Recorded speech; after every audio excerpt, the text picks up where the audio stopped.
подписчиков, только подписчиков, а вообще, в принципе, у многих игроков возникла вот такая проблема. В Play Market, именно в Google Play Market, Clash of Clans не поддерживается вашим устройством.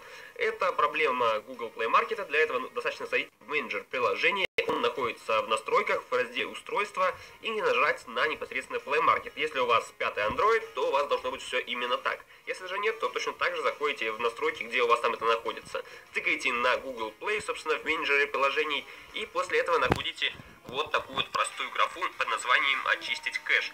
Кэш у вас занимает на данный момент какое-то определенное количество. То есть у вас там должно быть не 0, любое другое, кроме 0. То есть у меня, допустим, сейчас находится там 20, а у вас должно быть любое другое значение, отличное от 0.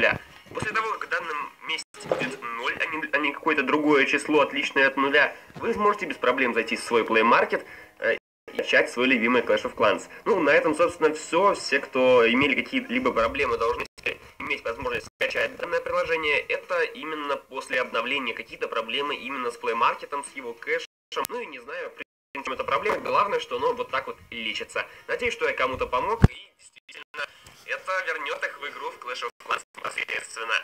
Оставайтесь с нами. До новых встреч, ребята. Пока.